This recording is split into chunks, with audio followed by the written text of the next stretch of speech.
February 1978. A blizzard of epic proportions pounds New England for almost 2 straight days. At sea, a 682-foot oil tanker is in peril. Roger, you say the hull is broken and you're taking water on in the engine room? Despite mammoth seas and hurricane-force winds, it's the Coast Guard's duty to help. The Coast Guard gets the Mayday call, they have to respond. But when a boat crew from Station Gloucester loses radar in 20-foot seas, who will help them? The ocean had a vendetta. It's like a vendetta where I'm going to give you something you can't get out of. It's a night that will go down in Gloucester's history. All right, this is not a drill, this is not a drill. A mayday, a mayday, a mayday, over. From the Weather Channel, this is Coast Guard Storm Stories, the blizzard of '78, with meteorologist Jim Cantore.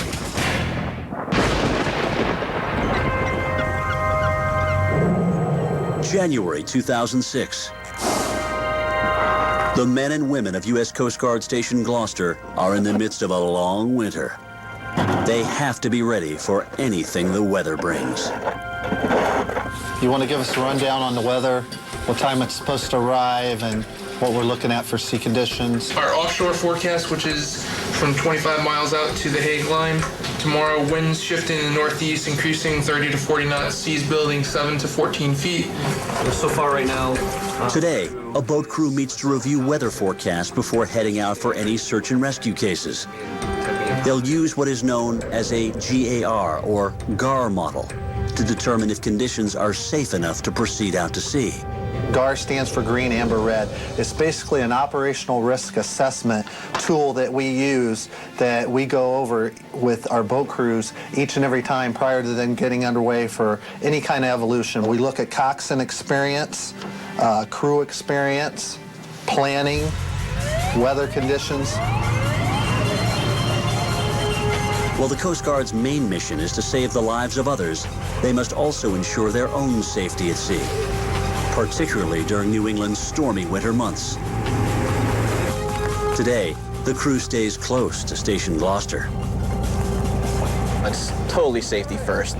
Anything compromises the safety of your crew, and that's first and foremost. These policies are rooted in hard-learned lessons from tragedies past. One day in particular, more than 25 years ago, is still remembered as a deadly example of what the sea can do.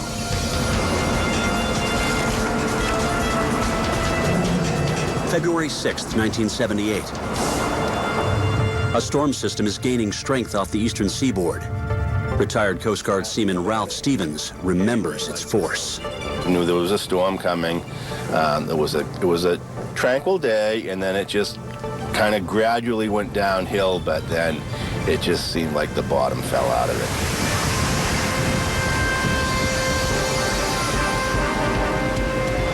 By midday, a massive blizzard explodes over New England. It just blew right up like a bomb, and that's what meteorologists call this, a bombogenesis, where it happens so suddenly. Snow begins falling at the rate of 2 inches an hour, and wind speeds pick up along the coast.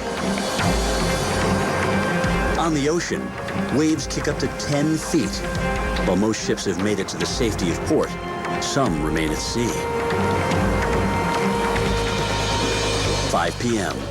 U.S. Coast Guard Station Gloucester receives a distress call from the Greek oil tanker, the Global Hope. Global Hope, it's Coast Guard Station Gloucester. And he says, we're in a dangerous place, our hull is broken, dangerous position, water in the engine room. And the Coast Guard can barely understand them, but they get the message. Roger, you say the hull is broken and you're taking water on in the engine room? Yeah, that's correct. The Global Hope is over 680 feet long. If the boat takes on enough water, it will go down, and the 32 crew members on board have a slim chance of survival in the freezing, shoal-riddled waters of Salem Sound. Coast Guard Station Gloucester must act fast. Commanding Officer Mike Parody dispatches 2 boats. Roger, we will dispatch a boat and a And with the pump at this time, stand by. Among the crew on the first boat, a 44-footer, are seaman Roger Matherin and machinery technician Tom DeRozier. Couldn't see nothing. It was all snow. Just a whiteout, complete whiteout, and the wind was just screaming. I mean, I remember walking to the 44, to get underway, and it was tough walking against it. Conditions on land are worsening as well.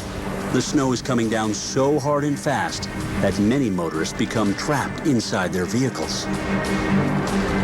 The snow was falling so quickly that road treatments couldn't keep up in some spots. So what you ended up having was an evening commute, folks trying to get home.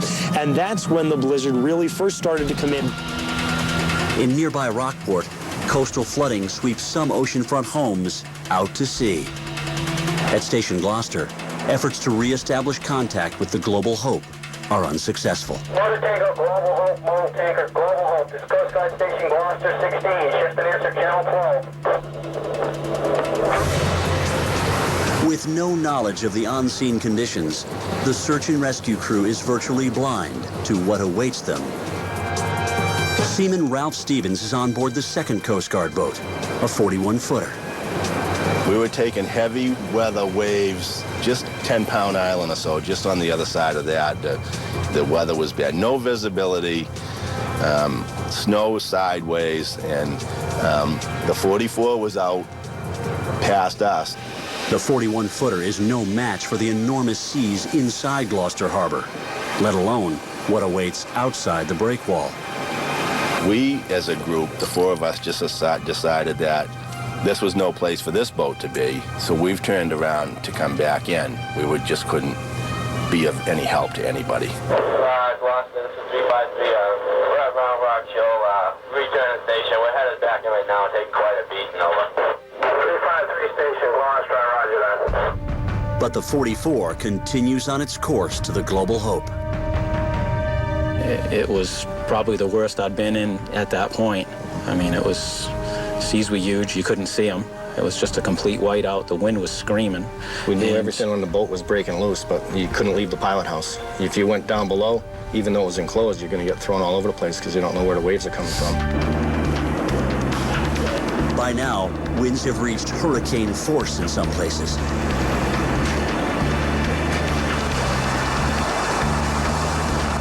From his mooring inside Gloucester Harbor, a local civilian boat captain, 49-year-old Frank Quirk Jr., is monitoring his marine radio. Frank Quirk is well known around Gloucester and has assisted the Coast Guard in more than a few search and rescue cases on his 48-foot pilot boat, the Can-Do. He's monitoring the situation on the radio, and he says to the Coast Guard, "I'm standing by if you need me." Nothing we can do, I guess, unless they need it at this time, but we will be standing by until outside Gloucester. And there is going to be one great big problem if they do have a problem due to the conditions here. Frank was just so well loved up and down the North Shore because, besides some of the bigger rescues he was in, and he was in quite a few, for the Coast Guard, many of them told me that it was comforting to know when we went out to a Mayday, Frank would kind of follow just in case he was needed. Over 2 hours have passed since the Global Hope's Mayday. By the time the 44-foot Coast Guard boat approaches Salem Sound, it loses navigation. Gloucester Station 317, negative, sir. We have visibility is probably 30 feet. We have nothing in sight at this time, over. Roger, Gloucester Station 317, negative radar, over.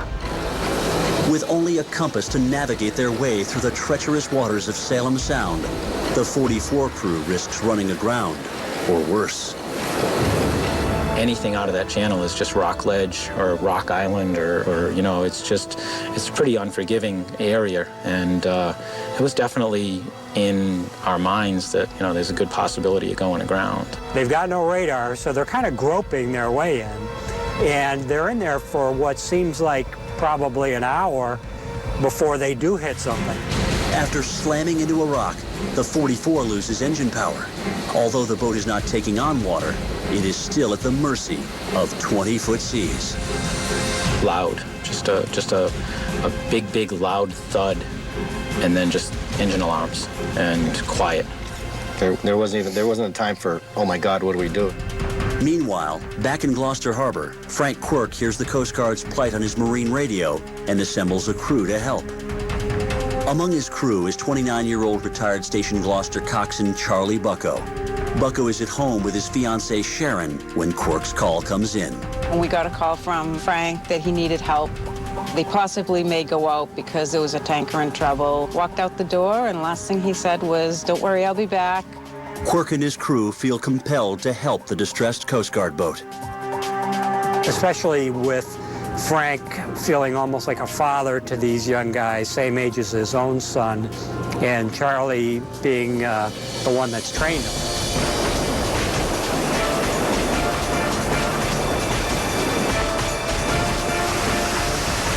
High winds have whipped the seas up to 20 feet. Well, I'm going to give it the best shot we got. And believe me, even with the radar and the compass tonight, you won't believe it. 9 p.m., February 6th, 1978. A massive blizzard sweeps across New England. In the rocky waters off Salem, Massachusetts, a 44-foot Coast Guard boat loses radar and engine power while searching for a distressed oil tanker. Monster 317. I hear have you restarted your engines over? We're working on it, over. You know, immediately. Meanwhile, on board the civilian pilot boat Can-Do, Captain Frank Quirk and his 4-man crew head out to sea to help. The 44 was caught in it. Once Frank heard that, there was no way that you was going to stop Frank from going after those kids. Because, I mean, he knew them, you know? I mean, hell of high water. See what it looks like outside. I know we're going to get clobbered, right? If you get a chance, appreciate if you call my base and advise that we won't be in touch for a while. As Quirk and his crew head southwest to Salem, the 44-foot Coast Guard boat struggles against zero visibility and massive seas to get their engines restarted. At that point there, I was getting a little bit nervous. If we didn't get them started again, what are we going to do? Are we going to have to go down below and ride this out? And that was the only thing that did cross my mind, is that's going to suck. But within minutes, the crew is able to restart the engines, and the 44 roars back to life. Monster 317, engine started this time, over. Everybody's heart started to beat again, and I don't, you know, away we went. With his crew out of immediate danger, Commanding Officer Mike Parody instructs the 44 to head to shore. I want you to head into Beverly now, over. Across, over. At approximately 11 p.m., the 44 ties up in Beverly Harbor. I was just happy to be in. Anywhere. Just would have been just tie this thing up. But just as the 44 gets out of trouble, Frank Quirk calls Station Gloucester with bad news. He got caught in it. At the same time he got caught in it, the 44 fortunately got out of it. Yeah, Mike, turn around. Radar went out here for some reason. Lost the AM antenna. That one overboard with a big crack. So I got turned around here, so we're going to be a while getting back. I ain't got no radar right now to work with here, so we're just going to be taking it slow. The Can-Do turns back to Gloucester Harbor, but without radar, Frank Quirk and his crew have a difficult course to run. Once he makes the turn, now everything's different, and the waves have increased in size. You know, when he went out, they were 20-footers. Now they're 30, growing to 40 feet, and they're breaking seas. By now, most major highways have been closed, but some vehicles ventured toward the beaches. Local volunteers brave the storm to aid the Can-Do. Among them is Quirk's good friend, Guard Estes. Estes and a companion drive through blinding snow from Gloucester to nearby Magnolia Beach. It took the both of us to drive that little Jeep on this road. We couldn't see nothing, at the most 5 feet in front of us. The civil defense mobilizes along the shoreline armed with searchlights, just hoping to spot the Can-Do in the raging seas. That's where the civil defense had their searchlights.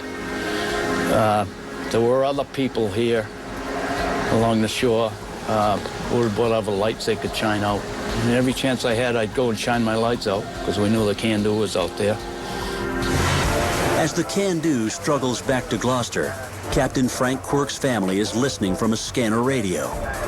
Despite the horrendous conditions outside, his calm voice reassures them. There's some problems here. Radar's down and everything else is down just about, so we're just banging our way back up, trying to get a position here. Get back into Gloucester. The storm was really picking up then, but we could hear, we had the scanner so we could hear the radio contact and everything. The storm was getting worse and worse, but it still didn't even bother us. My father was out because it was just like another storm he was out in. She thought, okay, another rescue, everything will be fine. But around 1 a.m., another call comes in from the Can-Do. This time, it's a mayday. Gloucester Station, Can-Do, Gloucester Station, Can-Do. Hello, Can-Do, Gloucester Station, they call it. All right, this is not a drill, this is not a drill. A mayday, a mayday, a mayday, over. Inside Station Gloucester, the crew is anxious. It was tense, it was quiet, a lot of action in the radio room. We were hoping for the storm to subside, but all the forecasts were calling for, intensification, and it just didn't look good. The Can-Do has lost engine power. Now the crew's only hope for riding out the storm is to drop anchor, a nearly impossible feat in the mountainous seas. I believe that he would have had to crawl out on the deck onto the bow. The anchor's latched in. He unhooked the anchor, threw it over the bow, and then tied it off, and then crawled back into the pilot house. Now, there's 40-foot seas, 70 to 80 mile an hour winds, 90 mile an hour gust, snow blind. I mean, no lights. I don't know how they did it, but they did do it. The Coast Guard and Harbor Radio Control make repeated efforts to contact the Can-Do, to no avail. How about trying to reach Frank on 16 and 12, over? Pilot boat Can-Do, pilot boat Can-Do, pilot boat Can-Do. Salem Control, 16 FM. Answer up, Frank. Pilot boat Can-Do, this is Gloucester Station, over.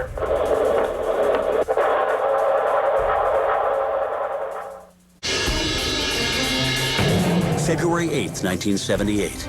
The blizzard that has pummeled New England for nearly 2 days is finally over. At sea, Frank Quirk's boat, the Can-Do, has been missing for over 24 hours. Wednesday morning, the phone rang, and it was Commander Parody at the Coast Guard, and said that a couple bodies washed up, and he believed that one was my father's. The bodies of Frank Quirk and 3 of his crew wash ashore near Gloucester. I was in the window when the helicopter was bringing the bodies in. It was a somber sight. Only now does news begin streaming in about the fate of the oil tanker that started it all.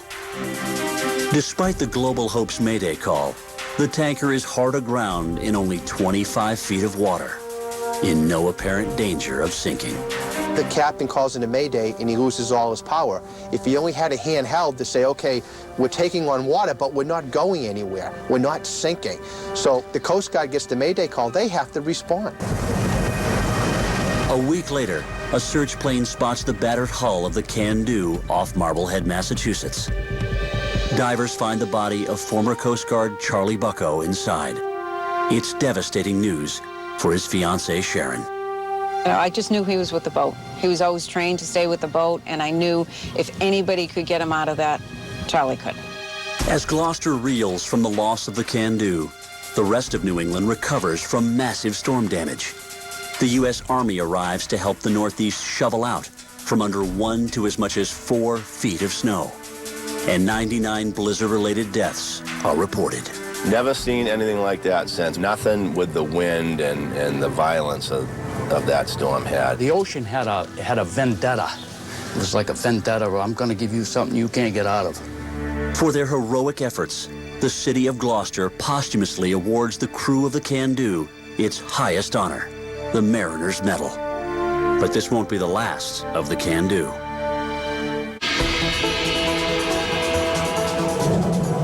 March 2006. Today, a boat crew from Coast Guard Station Gloucester is on its way to Salem. That's the Can-Do. Right out there, the big mooring boat. 3 years after its tragic sinking during the blizzard of '78, a salvage company raised the Can-Do from the ocean floor and renamed it. Today, it sits in Salem Harbor. To those who know its story, it is a solemn reminder of how unforgiving the ocean can be. Back at Station Gloucester, a plaque dedicated to the crew of the Can-Do hangs prominently on the wall. Brings back a lot of memories looking at that plaque. The story of the Can-Do has inspired books, a song, and even a local boat race. And cases such as this one have had a lasting impact on the Coast Guard itself. A decade ago, the U.S. Coast Guard implemented their current risk analysis system. Under today's safety regulations, it's unlikely that a small boat station would dispatch a crew in conditions as extreme as the night of February 6th, 1978. There was the old saying that you have to go out, but you don't have to come back. Well, the Coast Guard motto nowadays is when you go out, you will come back.